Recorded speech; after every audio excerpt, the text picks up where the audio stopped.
Have you ever felt like you are running on a financial treadmill? You work hard, you put in the hours, and you might even get a decent paycheck.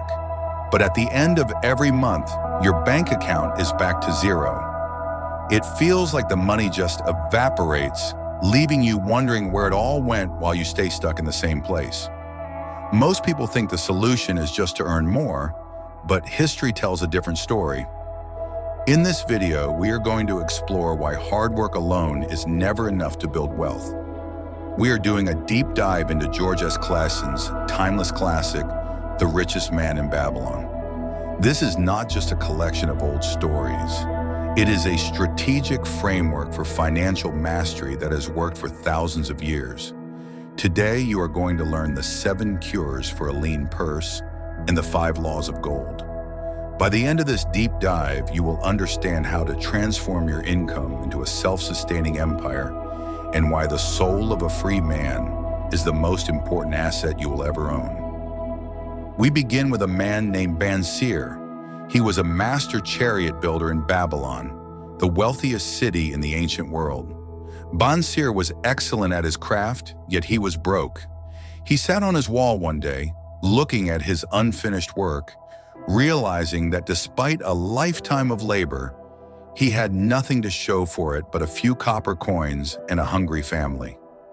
His friend Kabi, a musician, was in the same boat. They were surrounded by the most magnificent wealth in history, yet they were living like slaves to their own bills. What we learn in The Richest Man in Babylon is that Bansir and Kobe realized a fundamental truth. Wealth is not something that happens to you by luck. It is a result of a specific process. They decided to seek out Akkad, the man known as the richest man in all Babylon. They didn't ask him for a loan, they asked him for knowledge. According to George S. Clason, this is the first step to freedom. You must stop looking for a handout and start looking for the how. Akkad's first lesson is the most famous, but also the most misunderstood. He told his students that for every 10 coins they put into their purse, they should only take out 9 for spending.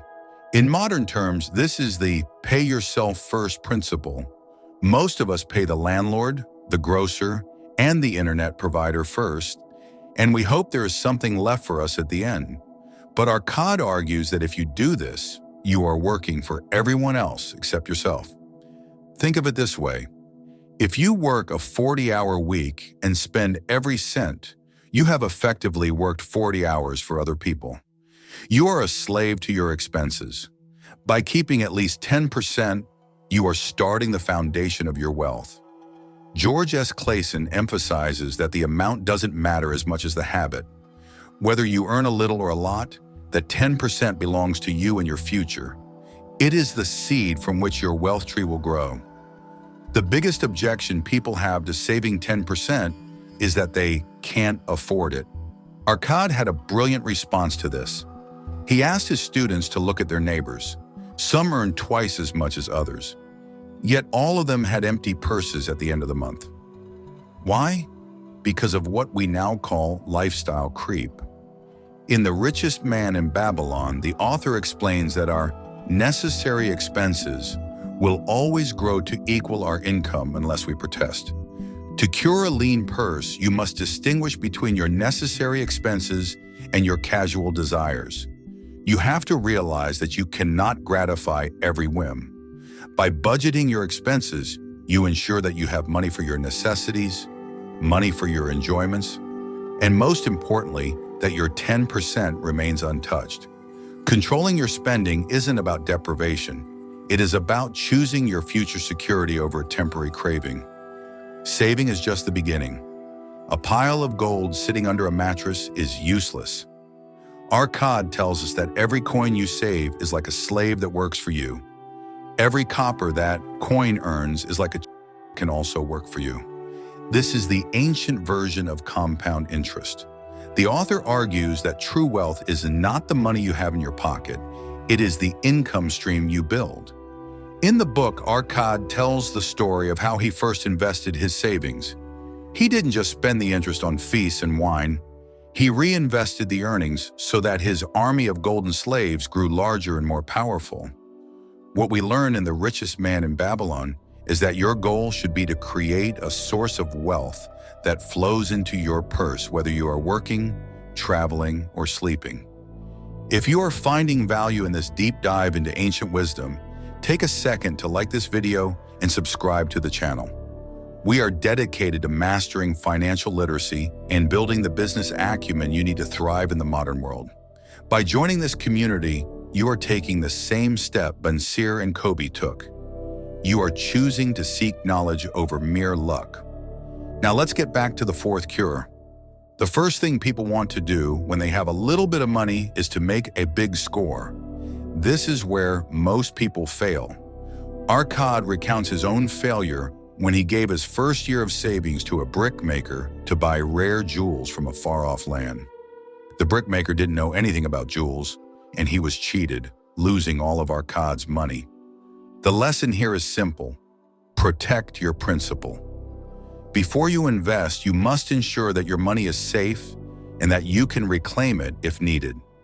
Do not be enticed by the prospect of high returns in industries you don't understand. According to George S. Clason, you should seek the advice of people who are actually successful in the field where you want to invest. Don't ask a brickmaker about jewels. Ask a jeweler. Arkad suggests that every man should own the roof that covers him and his family. When you pay a landlord, that money is gone forever. But when you own your home, your payments are building equity. It gives you a sense of pride and stability. In the context of The Richest Man in Babylon, having your own land and home reduces your cost of living and allows you to put more of your earnings toward your investments. It turns a monthly drain into a long-term asset. No one stays young forever. The author argues that we must provide in advance for the needs of our growing age and the protection of our families. This means looking ahead 20, 30, or 40 years. You must build a reserve that will be there when you are no longer able to labor. This is about legacy and survival. It is the strategic framework of thinking long-term rather than just living for today. This is perhaps the most empowering cure of all. Arkad says that the more wisdom we know, the more we may earn. The man who seeks to learn more of his craft shall be richly rewarded. If you are a craftsman, become the best craftsman. If you are in business, learn the secrets of trade. Your earning capacity is your most valuable asset. By investing in your own skills and your own mind, you are increasing the golden stream that flows into your life. Later in the book, we hear the story of Arkad's son, Nomasir. Arkad gave his son a bag of gold and a clay tablet with the 5 laws of gold written on it, then sent him away for 10 years to see if he could handle wealth. Nomasir lost the gold quickly because he didn't read the tablet first. But once he hit rock bottom, he studied the laws and used them to become even richer than his father. The 5 laws essentially summarize the behavior of money. Law 1. Gold comes gladly to those who save 10%. Law 2. Gold labors diligently for the wise owner who finds it profitable employment. Law 3. Gold clings to the protection of the cautious owner who seeks the advice of wise men. Law 4. Gold slips away from the man who invests in businesses he is not familiar with. Law 5. Gold flees the man who follows the alluring tips of tricksters or trusts his own inexperience. What we learn in The Richest Man in Babylon is that these laws are as unchanging as the law of gravity. If you follow them, wealth will find you. If you ignore them, no amount of money will ever be enough to keep you from being broke. As we wrap up this deep dive, there is one final story that ties everything together. It is the story of Babylonian, who was once a slave but escaped to return to Babylon and pay off his debts. Babylonian realized that his debts were his enemies, and as long as he ran away from them, he had the soul of a slave. According to George S. Clason, the soul of a free man looks at life as a series of problems to be solved and solves them. The soul of a slave whines and asks, "What can I do?" The difference between wealth and poverty is often found in this internal mindset. Are you willing to take responsibility for your lean purse and apply the cures? Or will you continue to be a victim of circumstances? Building wealth is not a mystery. It is a discipline. The principles in The Richest Man in Babylon have survived for nearly a century since Clason wrote them because they are based on human nature and math. Start today. Save that first 10%. Budget your life. Invest in your skills.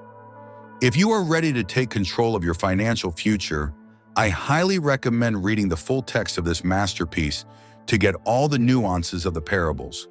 You can find the link to buy the book in the description below. If this deep dive helped you see money in a new light, please hit the like button and subscribe for more deep dives into the books that can actually change your life.